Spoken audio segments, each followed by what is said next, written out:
Students, our today's lesson is habituation. In this lesson, we will be able to know habituation as animal behavior. We will be able to understand how habituation influences animal behavior.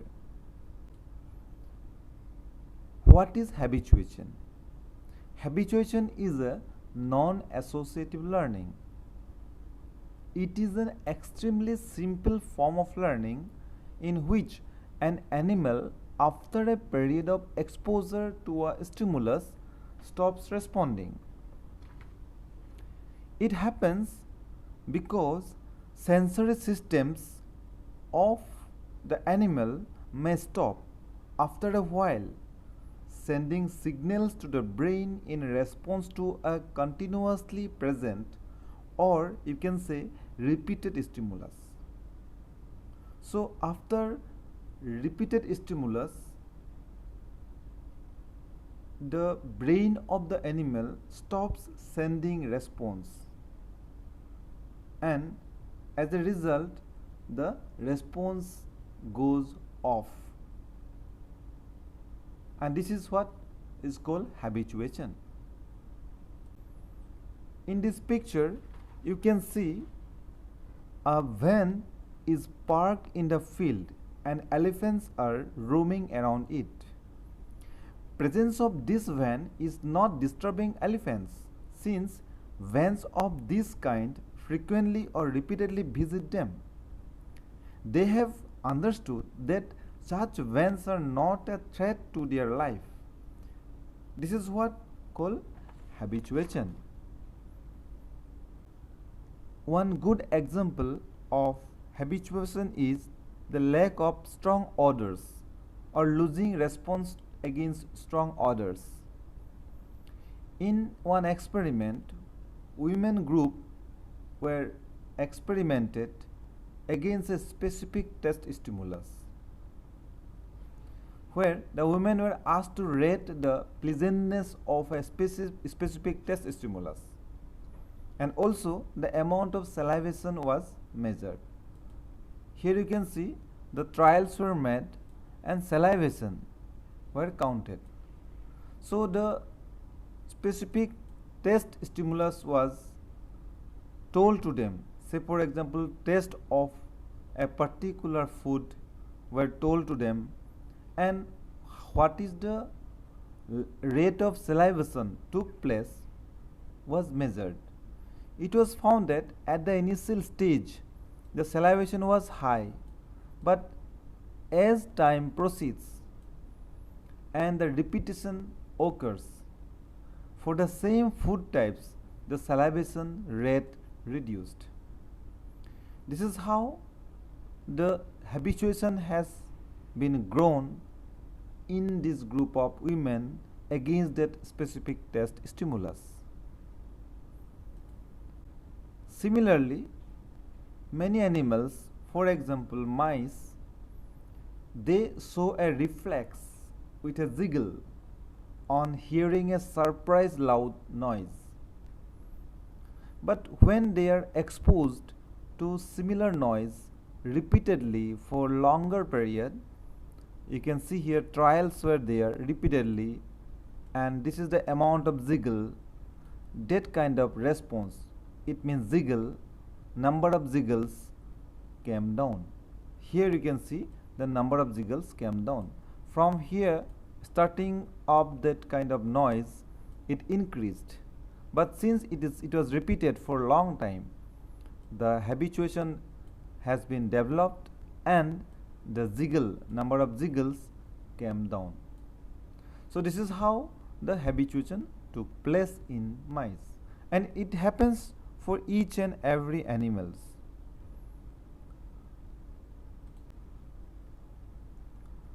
Now I am going to tell you about dual process theory. In dual process theory, one hand habituation goes on, and on the other hand sensitization also goes on. As I told you that habituation is the decrease in response strength with repeated exposure to a particular eliciting stimulus, whereas sensitization is the increase in response strength with repeated exposure to a particular stimulus. So these two phenomena are opposite to each other. In case of habituation, the response decreases, but in case of sensitization, it increases. And this is called dual process theory, because both the phenomena occur at the same time. Here you can see the picture of sensitization and habituation, the dual process. In this part where the positive sign is there, you can find sensitization, means the response is increased. Whereas this part where negative sign is there, you can say the habituation. It means the response is decreased. And the difference between habituation and sensitization is the net effect. If the net effect falls on this part, habituation part, it is habituation. And if it falls on sensitization part, it is sensitization. So you can say it's a homeostatic model, and the net sum of two processes determines overall effect. What is the significance of habituation? Habituation is important in filtering the large amounts of information received from the surrounding environment. By habituating to less important signals, an animal can focus its attention on the most important features of its environment. A good example of this is species that rely on alarm calls to convey information about predators. In this case, animals stop giving alarm calls when they become familiar with other species in their environment that turn out not to be predators. Here you can see the picture of prairie dogs. The habit or the common feature of prairie dog is that they give alarm calls when mammals, large birds or snakes, these are the predators, approach to them. So in their social setup, one of the prairie dogs always remain as a guard to the rest of the inmates. So once it observes some danger, it gives the alarm call to the peers or inmates, so that the alarm call facilitates them to escape from the field and hide in the burrows. But when prairie dog houses are located near trails used by humans, giving alarm calls every time a person walks by them is a wastage of time. And that is why they stopped giving alarm call by seeing a human being. And that way they take the benefit of habituation. And they stop seeing a human being because they found that it is not a danger for them.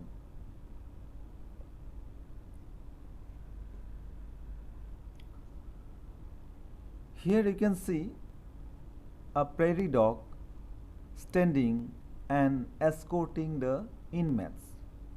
It is a common feature of prairie dog that one of the members will guard the rest of the inmates, and whenever the guard prairie dog observes some animals like mammals, large birds or snakes approach to them, it alerts the rest of the inmates by giving an alarm call, so that the alarm call facilitates them to escape and hide in behind the burrows. But When prairie dog houses are located near trails used by humans, they feel that giving alarm call every time a person walks by them is a wastage of time. So they used to stop giving such alarm calls. By that, they focus their attention to other predators. So they used to take the advantage of habituation.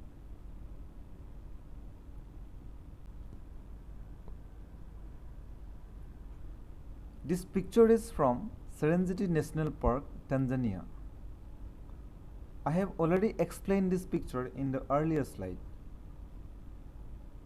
Here, the main theme is that after repeated safe encounters with vans or similar vehicles transporting humans on photo safari, many animals, including giraffes, zebras, lions, and elephants, they start ignoring them.